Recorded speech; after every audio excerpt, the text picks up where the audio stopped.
this film, I'm going to talk a little bit about how stress affects you and actually why it's less productive, less efficient and effective to work in a stressful environment or to work under stress. Now, in the previous film, I introduced the traffic lights metaphor. Here it is. Red for danger, of course, amber for caution, and green for safe. Well, you can think of stress as being in one of these three conditions. An okay level of stress where you're efficient and effective, you're able to take time out for yourself, but you're able to satisfy the constraints of the job or whatever it is the stressful situation might be. Amber, of course, is caution. And that means that you're actually doing more than you probably should be doing. You're doing more than your body can sustain over the long term. Although, having said that, you could be in an amber situation for months or even years, but you're actually depleting your internal resources of vitality and energy. You're not giving enough time to recharge your batteries. You're not taking enough time off. You don't provide enough time for your family or whatever.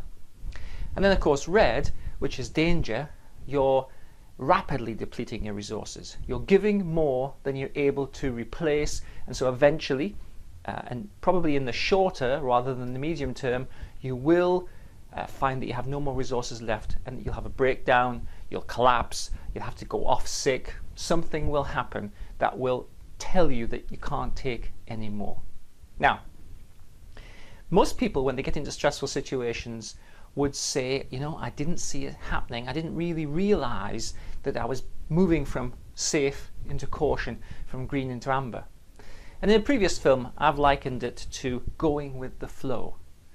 I've said that only dead fish go with the flow. So if you're on a river, for instance, and you had a boat and you were traveling down the river and your boat was going with the flow, you'd have no control over where you went because the boat and the river are at the same speed, so the river actually controls when you stop, when you start, where you go and what you do.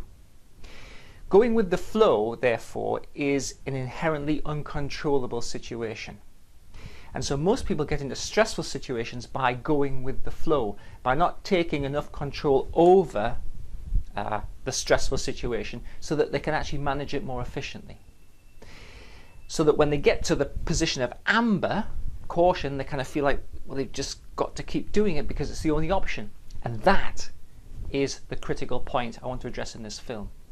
How do you keep your options open, and why do your options shut down as you move progressively through stress? Why is it that as you become more stressed, your efficiency, effectiveness, your options, and the things that you can achieve actually diminish? So the more stressful it is, the less efficient you are. The answer to the question of why you become less efficient and effective as you become more stressed lies in this simple diagram. It's kind of like a stress funnel, if you like. Here we have you looking at the task that you have to achieve. And this is your attention. Now, your attention can be wide or it can be narrow. And you've had experiences before where, you know, if you're focused, for instance, in a cinema on a film, your attention is entirely on the film and you're not really aware of what's going on around about. But of course, if you're walking down the street or if you're driving, you've got quite wide attention because you're not tripping over things, you're not bumping into people, and you're also keeping in mind what you're trying to achieve. So, in the green zone, your attention is relatively wide and your options, represented by these arrows, are varied. You know, you can go in different directions, you can entertain different prospects, you can think about different things.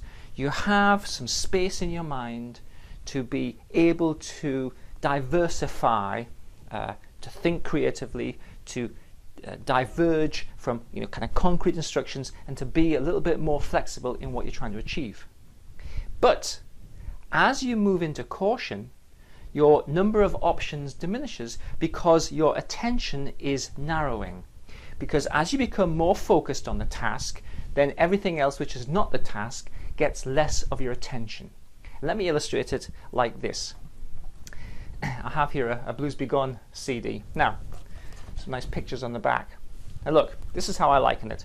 When you're in the red zone, it's like your nose is right up against the task, and because your nose is right up against the task, what can I see? A blur, really. Very, very little. and I can't make out much detail at all. I'm actually so focused on the task that I can hardly see anything at all that's meaningful to me. But when I put myself further from the task, I can actually see what I would call the big picture. I can see more of the task in context, and I can see more of what needs to be achieved, but also I'm allowing myself to have more options. So as we move from caution into danger, I have very few options because I'm so focused on the task. Other possibilities don't just bounce into my mind as they would normally do if I was in the safe zone. This is why, as you become more focused on the task, and as you move from green through amber into red, you become less efficient. Because, of course, all things have many options and possibilities within them. And as you become more focused on the task, your ability to see these options and possibilities diminishes, and therefore you become more task-oriented. And that's generally a poor recipe for doing anything at all, which is creative, complex, and real-worldish. It's only in arithmetic sums or mathematical problems where actually being so focused on the task that you don't really think about anything else is useful. So, as you become more focused on the task, you become less productive, but you also become less aware of yourself in this experience, and therefore you continue to just go with the flow. If you look at my other post on stress, which is called the Stress Monitoring Diary, you can find a tool which you can download, and you'll be able to apply some attention and some awareness to your stress levels on a daily basis, and that will help you to avoid flowing down this stress funnel and maintaining some optimal level of efficiency and effectiveness in whatever it is you're doing that might be stressful to you.